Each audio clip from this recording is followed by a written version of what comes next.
My name is Shannon Everett.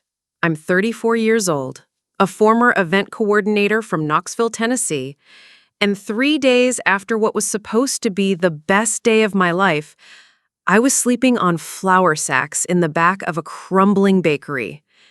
It still doesn't feel real when I say it out loud.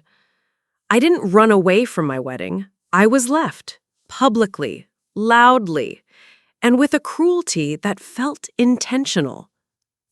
Before I dive in, hit that like button and subscribe if you've ever had to rebuild yourself from scratch. I promise, this story isn't what you think it is.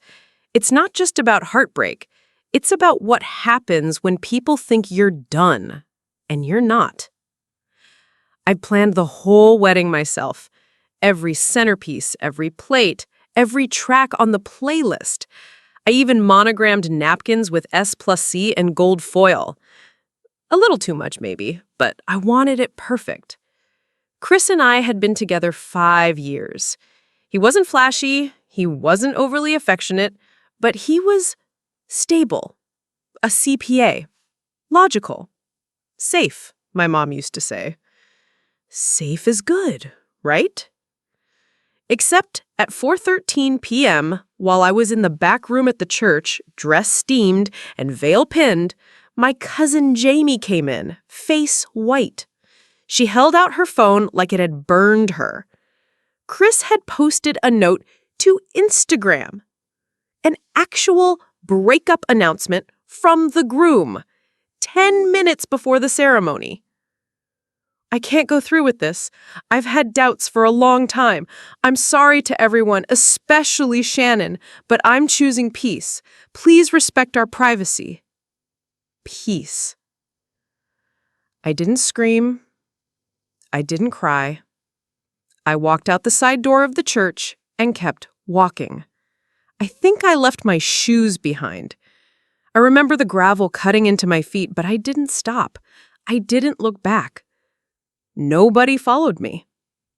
For 3 days, I stayed at a cheap motel just off I-75. Cracked ice machine, vending machine out of everything but Cheez-Its. I lay under that paper-thin bedspread, watching bad cable, not eating, just listening to my own heartbeat in my ears. Nobody from Chris's side called. My own mom texted me once. "Come home when you're ready to talk." But I didn't want to go home. Home meant Knoxville. Home meant explaining myself. Home meant pity. So, I called my Aunt Ro. Now, Aunt Ro is my dad's younger sister. She's in her late 60s, never married, lived out in a small Appalachian town called Maple Glen, about 3 hours from Knoxville. She ran a bakery there for decades, Sweet Rose, but shut it down a while back. Last I heard, she was traveling with some church mission thing in Louisiana. I hadn't seen her in years, but she picked up on the first ring. When I asked if I could come stay with her, she paused, then said, "You can come, but my house is full right now. You'll have to stay in the bakery." I thought she was joking. She wasn't. The bakery was a sagging brick building at the corner of Main and Cedar, one of those small-town storefronts with hand-painted signage and dusty window panes. When I arrived, the front door was jammed, and the key she'd left under the flower pot didn't even fit. I had to jimmy open a side door with a spatula from my purse.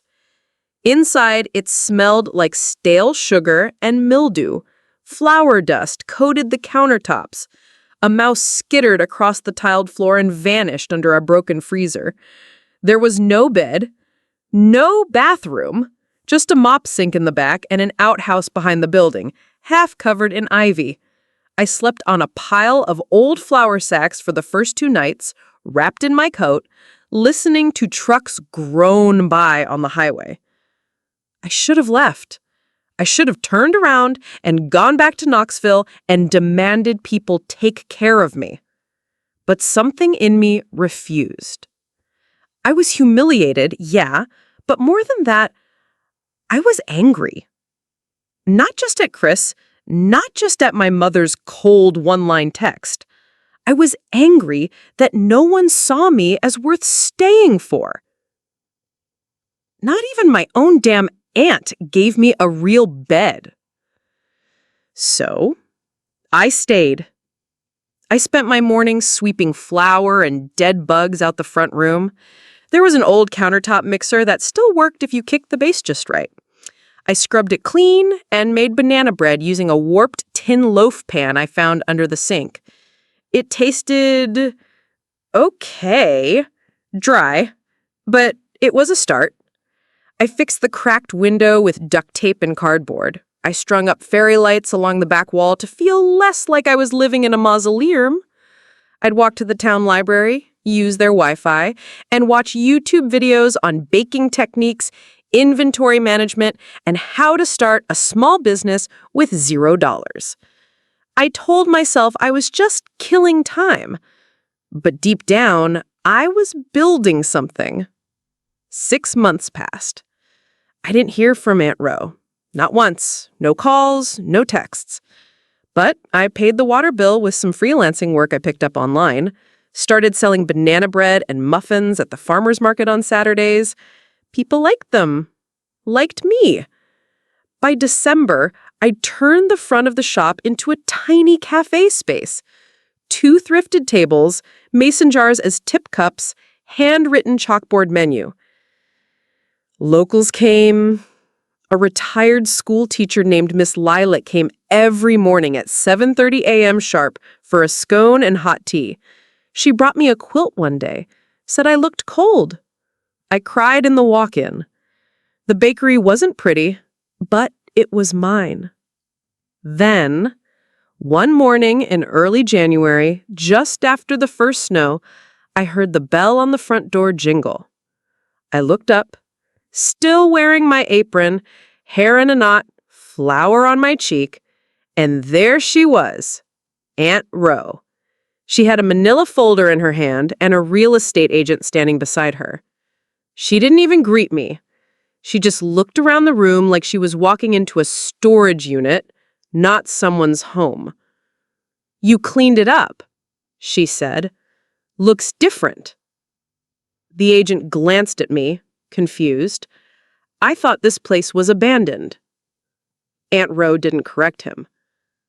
Then she walked around the counter, picked up one of my muffins and took a bite, chewed slowly, and froze. Her eyes widened, not just from the taste, but something else. Recognition, maybe. Or guilt. Her hand trembled as she lowered the muffin. "You've been living here?" For a second, I thought she might say she was proud of me, that maybe she hadn't abandoned me after all, that this whole setup, dumping me in the bakery, had been some weird, tough love scheme. But no, she just set the half-eaten muffin back on the counter like it was some dusty paperweight. Didn't even ask if I'd been eating, sleeping, breathing. Just turned to the real estate guy and said, "Let's take a look upstairs. This space could flip nicely." Upstairs? She hadn't stepped foot inside this place in 6 years, but suddenly she wanted to flip it? I didn't say a word while they toured the building. Didn't follow, didn't offer coffee, just stood there, heart thudding in my ears, while my life got priced and appraised like I was invisible. When they came back down, Ro was already mid-sentence. Figure 10 days, 2 weeks tops to clear it out. Shouldn't be hard. Most of this is junk anyway. That's when I finally spoke. "This junk is mine." The agent blinked. Ro didn't. She just tilted her head like I'd spoken another language. "Sweetie, this is my building. I let you stay here. You never paid rent." I laughed. Just once. Short and bitter. "You let me sleep on flour sacks next to rat droppings. You didn't let me stay here. You dumped me here because you didn't want me at your house." Her eyes narrowed. "You were in crisis. I gave you space to heal." "Space?" I said, louder now. "You didn't even check on me." The real estate guy looked like he wanted to disappear into the pastry case. Rose sighed and turned toward the door. Let's not make this ugly, Shannon. You're clearly doing better now. You've pulled yourself together. That's good. But this place was never yours. Then she added, offhand, besides, I already accepted an offer. After they left, I sat on the cold bakery floor, stunned. The string lights buzzed above me like a slow dripping faucet. She was selling it. She hadn't come to see me. She hadn't even known I was here until she walked through that door and found me running a working bakery again. All those months I spent building something out of nothing, just to have it snatched away like a rental car overdue for return. But what cut deepest wasn't the sale. It was that she didn't see me. Not as a woman who'd survived a public heartbreak, not as someone who'd found her footing again, not even as family. I was just in her way. That night, I lay awake on my cot in the back room, heart racing, unable to stop playing everything over in my head. You never paid rent. You're clearly doing better now. Most of this is junk anyway. Like, it wasn't her flour-stained mixer I'd fixed, her cracked counters I'd scrubbed, her old storefront I'd breathed life back into. She hadn't seen a bakery. She'd seen her past, something broken and forgotten until someone else polished it up. I wasn't about to hand it back. The next morning, I drove straight to City Hall and asked for property records on Sweet Rose. And that's where it started. Because the woman behind the desk, Donna, mid-50s, sharp as a nail, squinted at her screen and said, "Huh, that's odd." Turns out, the bakery hadn't been in her name for years. She'd transferred the deed to a limited trust called Baker's Will, set up after my grandmother died. And guess who was listed as a co-beneficiary? Me. My name was right there. Plain as day. Shannon Everett, co-owner. I felt something in my chest unlock, like a rusty hinge finally giving way. I didn't confront her. Not right away. Instead, I got quiet, focused, strategic. Started gathering everything: photos, financial records, customer reviews, even a spreadsheet of monthly earnings from my Saturday sales. I filed a motion with the county clerk to pause any sale of the property pending ownership clarification. Legally, she couldn't sell it without my consent. Then I waited. She came back 2 days later. Didn't knock, just walked in like she still owned the place. I was behind the counter frosting cinnamon rolls. "What is this?" she snapped, holding up a yellow copy of the court motion. "Are you suing me now?" I didn't look up. "I'm protecting my rights. You transferred ownership to a trust that includes me. That makes me your business partner, apparently."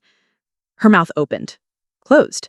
She hadn't expected I'd do my homework. "You have no idea what you're doing," she hissed. "I know you tried to sell something that wasn't just yours. That's enough for now." She stood there, chest heaving. Then her voice dropped, soft, manipulative. "I took you in when no one else would. Don't forget that. You were broken, Shannon. You were ashamed. And now you're going to bite the hand that fed you?" I finally met her eyes. "You didn't feed me. You hid me, like you were embarrassed." She flinched, just barely, then stormed out. After that, things got quiet. Too quiet. No more calls, no more surprise visits. I kept baking, kept building. The little cafe grew. Word got around about the woman who'd risen from the ashes in a town no one noticed anymore. Then 3 weeks later, I got a letter. Not from her, from her lawyer. It was a formal request to dissolve the trust. She offered me $15,000 to walk away and sign over full ownership of the bakery. $15,000 for a business I had built back from the dead, for the only home I had, for my dignity. And right there, reading that letter over a mug of lukewarm coffee, I realized something. This wasn't just about money. This was about erasing me. She wanted to clean the slate, sell the bakery, cash out, and pretend none of it had ever happened, that I had never happened. That's when I knew. I wasn't walking away. I didn't respond to the letter. Instead, I did something she would never have seen coming. I called the Maple Glen Business Development Office, a modest little department run by a woman named Tanya who had eaten my biscuits once and left a $5 tip. I told her everything: the revival of Sweet Rose, the community support, the silent co-ownership, the attempt to push me out. She listened, quiet, then said, we've been looking to spotlight a small business for the town's winter newsletter. Would you be okay being featured? I said yes. She brought a photographer, they interviewed Miss Lila, took pictures of my coffee cups and lemon bars, laughed when a toddler smeared jam all over her bib, and called my scones Happy Bread. 2 weeks later, the piece ran on the front page of the Maple Glen Gazette. The headline read, "The Comeback Bakery: How One Woman Rebuilt Her Life and a Town Favorite." And right there, in the corner, under a photo of me at the counter, it said, "Sweet Rose is now Shannon Everett's Cafe." I didn't hear from her. Not for a while. But I did get a voicemail one icy morning in February. She sounded calm. Too calm. "Shannon, I saw the article. We need to talk. I think we both know this isn't over." I didn't call her back. That voicemail sat in my phone for 3 days before I listened to it again. I kept replaying that last line. "We both know this isn't over," like it was a warning. Or maybe a threat. Either way, it told me everything I needed to know. Ro wasn't sorry. She wasn't proud. She was angry that the story no longer belonged to her. About a week after the Gazette article dropped, she walked into the bakery again. No knock, no hello, just that same impatient clack of her boots across the tile. "You made a public fool of me," she said. I didn't look up from the tray of cooling lemon bars. "You did that yourself. You could have come to me first." "I did," I said, "when I was barefoot, heartbroken, and humiliated. You put me in a building with no toilet and left me there." She didn't answer. Instead, she pulled something from her purse, a slim manila envelope. "Here," she said, placing it on the counter. "New offer, $25,000. You walk away clean, and I'll make sure people remember this place the right way." I almost laughed. "You think this is still your story, don't you?" Her jaw clenched. "I built this place, Shannon. You abandoned it." I leaned across the counter, voice steady.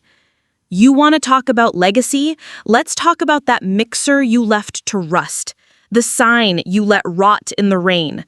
The mold I scrubbed out with bleach and gloves that tore at the fingers. You gave up on this place long before I walked in. I didn't just revive it, I rescued it."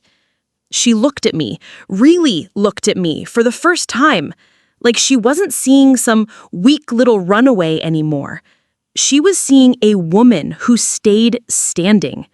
And I swear to God, for a split second, I saw something in her face crack. Not sadness, not guilt, fear. After that, everything moved fast. I formally filed paperwork to fully assume the business license under my name. Turns out the bakery hadn't been properly registered in 5 years, so the town had no objection.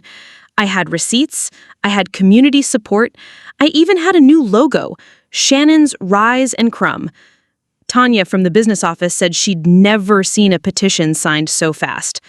Ro tried one more time through her lawyer, sent some vague threat about unauthorized use of brand identity, as if she'd trademarked the word sweet. It went nowhere. One Saturday morning in March, I hosted a reopening party. We painted the old front door blue, put up a chalkboard sign outside that said, "Reborn, rebuilt, and finally mine." Locals brought flowers, kids got free cookies, even the mayor showed up and said he hadn't had a better biscuit in 20 years. And there, in the middle of it all, I saw Ro again, standing across the street, watching. Alone. She didn't cross over. She didn't wave. She just stood there in that stiff beige coat, watching the life she walked away from, now thriving without her. I didn't smile. I didn't gloat. But I turned and let the door swing shut behind me. Let her feel it. It's been almost a year now. The bakery's doing better than I ever imagined. We've got a little website, and I ship out pies twice a week. The cafe seats are always full on weekends. I even hired Ms. Lila's niece to help with the morning rush. But more than the success, more than the income or the Instagram likes, it's the quiet victories that stay with me. Like when a woman sits at the window seat, breathing in the scent of cinnamon and coffee, and tells me she comes here because it feels like starting over. Or when I kneel behind the counter to tie a little kid's shoe, and they tell me they want to work here when they grow up. This place used to smell like grief to me. Now it smells like warm bread, clean wood, and second chances. I haven't heard from Rose since that day. Not directly, anyway. But I got a letter about a month ago. No return address. Just my name in that stiff, old lady cursive I'd recognize anywhere. Inside was a photo. A real one, taken on film, faded at the edges. It was the front of the original bakery, back when it first opened in the 80s. Rose stood smiling in front of the door, apron tied crooked, holding up a single chocolate cake like it was gold. On the back of the photo, one sentence. I guess you really did save it. No signature, no apology, but somehow it was enough. Looking back, I don't think Ro ever meant to be cruel in a mustache-twirling villain way. I think she was tired, lonely, bitter. And when she saw me, young and ruined, she wanted to tuck me away where no one could see the damage. She didn't know I'd take that damage and build something better out of it. She wanted me to disappear quietly, but I rose loudly instead. If there's one thing I've learned from all this, it's that sometimes the people who are supposed to care for us the most don't. And the people we least expect to lift us up, like a retired school teacher with a homemade quilt or a business clerk who believes in second chances, sometimes they're the ones who save us. I started over with flour dust on my face and nothing but anger in my gut. Now I've got a full heart, a full counter, and peace that tastes better than anything I've ever baked. Thanks for sticking through my story. And if someone ever tries to bury you in silence, make sure you come back louder than ever. Anyway, that's how I turned heartbreak in a moldy bakery into the most honest life I've ever lived. Thanks for listening. And if you're going through something, don't count yourself out. The best stories start when you think yours is over. Sometimes the sweetest revenge is becoming the version of yourself they never saw coming. If you've ever had to rebuild after someone cast you aside, drop your story in the comments. I want to hear it. And don't forget to like, subscribe, and share if you believe in second chances, quiet strength, and the kind of justice that doesn't need shouting to be heard.